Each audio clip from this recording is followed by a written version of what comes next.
God bless you, loved ones. Welcome to the Word with Chester. Today we'll begin studying the 34th chapter of the book of Numbers. That's chapter 34 of the book of Numbers. I appreciate you for being here, and I want you to know that I love you with the love of the Lord, and I'm doing all that I can to expound the Word of God to you.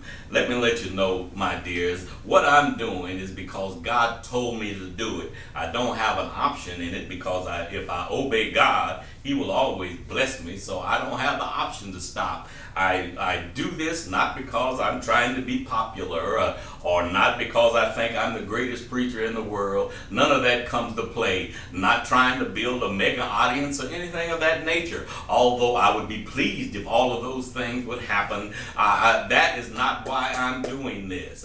I'm doing this only because God told me to do it, and I must obey His voice. So I'm going to continue to the conclusion of what we've started. And what we're doing is teaching through this Bible, verse by verse and chapter by chapter. And we have come a long ways. We went completely through the New Testament scriptures and now well on our way in the Old Testament scriptures.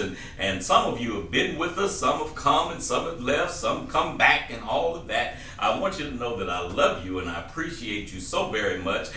Those in foreign lands, I want you to know that I am so glad that you're part of our audience. Thank God for you. Some of you I've heard from, and I appreciate that so very much. Every time you correspond with me, it's a blessing to me.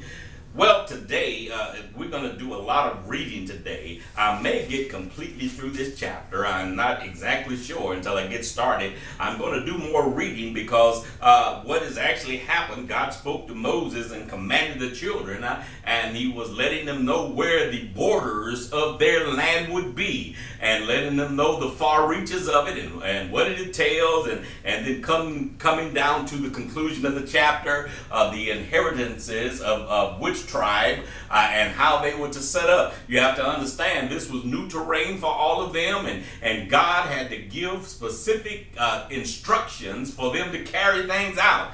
If you would imagine in your mind, if they went into the land and subdued all the land, but no instruction, they would have been at war against themselves, trying to figure out what tribe gets what, or how they were supposed to divide it up. So God, through Moses, took the time to let them know exactly where the borders would be and exactly how to divide the land. That way there would not be quarrels in the years when they went down there. You have to understand how God works with us. You just imagine if someone had great sums of money and didn't leave a will for those that were alive. And we've seen families fall out over just a little bit of stuff, artifacts, and seen them fall out over trinkets and things of that nature that did not have much value. So just imagine this amount of land, how people would be arguing if God wouldn't have stipulated and stated everything that was supposed to be during the life of Moses.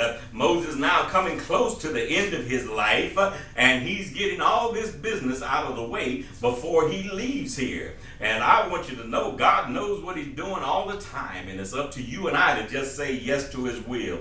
Shall we read the Bible? Now, this particular chapter, they just titled it. It's just titled, The Preparations to Enter the Land.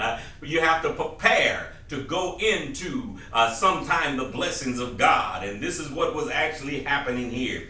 In verse 34, chapter 34, verse 1, the Bible reads as this, And the Lord spoke unto Moses, saying, Command the children of Israel, and say unto them, When ye come into the land of Canaan, this is the land that shall fall unto you for an inheritance, even the land of Canaan with the borders thereof. Please stay with me. Verse 3 reads, Then your south quarters shall be from the wilderness of Zin, along by the borders of Eden, and your south borders shall be from the far end of the salt sea eastward. Now, we're going to continue reading. Verse 4, and your borders shall return from the south to the ascent of of Akrabim, and pass on to Zin.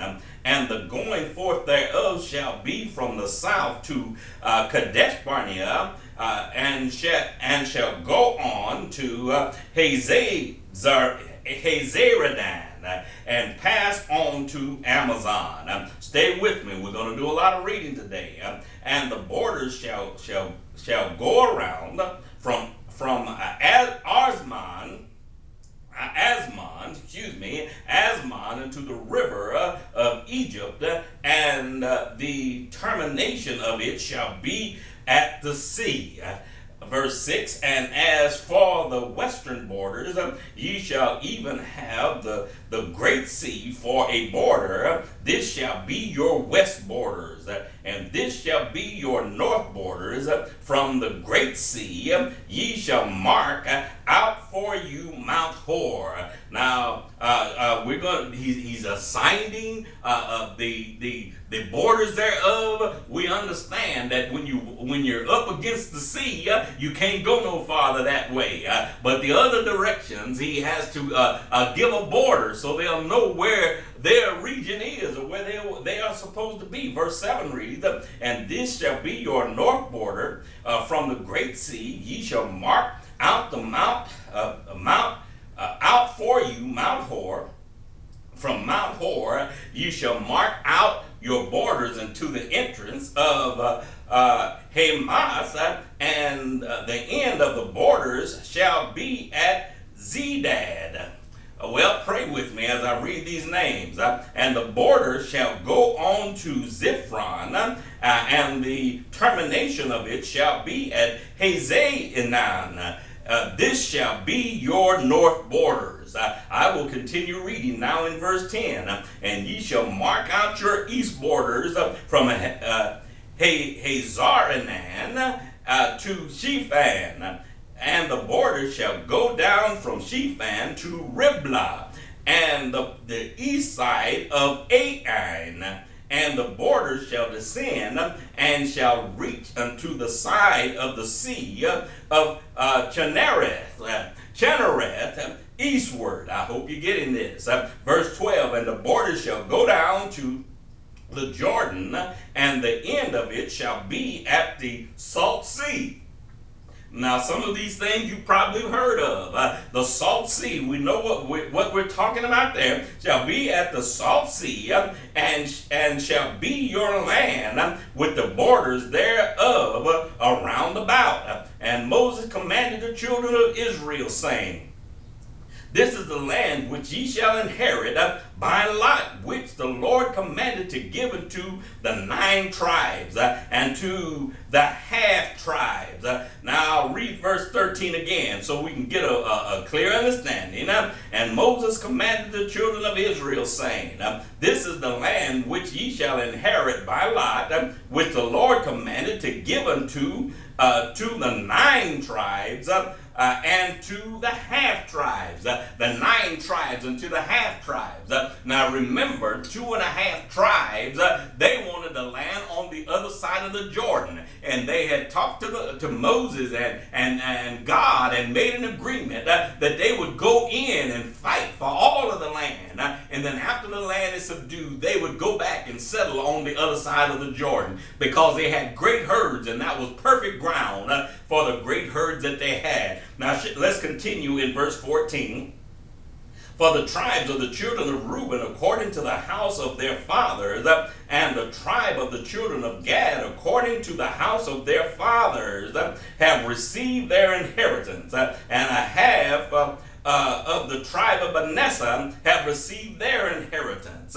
Verse 15 reads, the 2 tribes and a half tribe have received their inheritance on this side of the Jordan, near Jericho, eastward toward the sun rising. And the Lord spoke unto Moses, saying, these are the names of the men who shall divide the land unto you, Eleazar the priest, and Joshua the son of Nun. Can you get what's happening here? Moses is positioning Joshua. He's delegating authority, positioning Joshua, and delegating authority, if you please, because he knows he's coming to the end of his own reign. God had spoke to him and told him exactly what. Told him that he would go in and see the promised land. He would look and see all of it, but he told him that he would not go into the promised land, and actually told him why.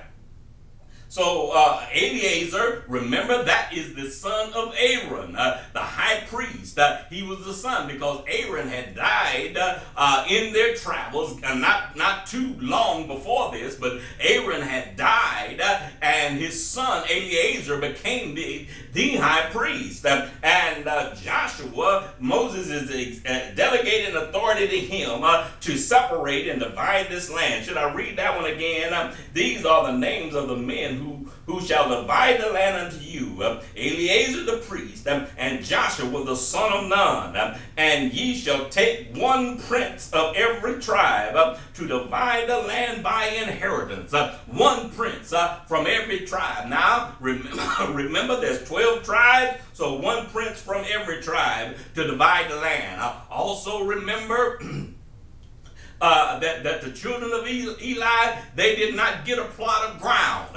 Why? Because they were to carry out the priest order, and we will talk about that in the future. Well, they did not get an inheritance, let me say. We will talk about cities of refuge in a little while as we study the Bible. Now let's read verse 19.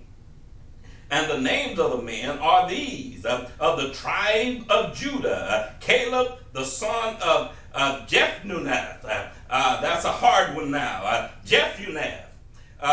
Verse 20, and the tribes of the children of Simeon, Shemuel the son of Amidhud. Of the tribe of Benjamin, Eladad the son of Chishlon. And the prince of the tribe of the children of Dan, Bukai, and the son of Joglai, the prince of the children of Joseph, for the tribe of the children of Manasseh, Haniel, the son of Ephod. And the prince of the tribe of the children of Ephraim, Camuel, the son of Shiptan, and the prince of the tribe of the children of Zebulun, Elizaphan, the son of Parnak, and the prince of the tribe of the children of Issachar, Paltiel, the son of Azan, and the prince of the tribe of the children of Asher, Ahihud, the son of Shilomai, and the prince of the tribe of the children of Naphtali, Pedahel, the son of Amihud. These are they whom the Lord commanded to divide the inheritance unto the children of Israel in the land of Canaan. Pretty simple to understand. Moses took Eleazar, the son of Aaron, who was the high priest, and Joshua the son of Nun, put them in charge of dividing the land, and then called out one person, which would be the chief man in each tribe, and they would do and handle the distributing of all the land. Very simple. Thank God we read through that complete chapter. I want you to know that I love you, my friends. I love you with the love of the Lord, and I'm dedicated because God told me to do this ministry and read through this Bible and give commentary. I must obey God. If I become to be sick or incapacitated for one reason or another and can't do this, I trust that someone will see the need of what I'm doing and carry it on, because it's necessary for us to get to know the God of the Bible. I want you to know that I love you, my friends. I love you with the love of the Lord. Also, I want you to know we are adding a link. If you would like to make a donation to this ministry, we want to take this ministry to the next level. God has put things in my heart, and with your help, we can reach those goals. I want you to know that I love you. If you want to contact me for any reason, anywhere you're hearing this message, you can contact me on the World Wide Web. Just inbox me or follow me one way or another, you can contact me. Contact me. I will respond to you. Also, our post office box 200603, San Antonio, Texas 78220. My website www.poemsbychester.com. I want you to know, God told me, if you bless me, he would bless you. And I believe it with all my heart. Well, let me let you know, I love you, my friends. I love you with the love of the Lord.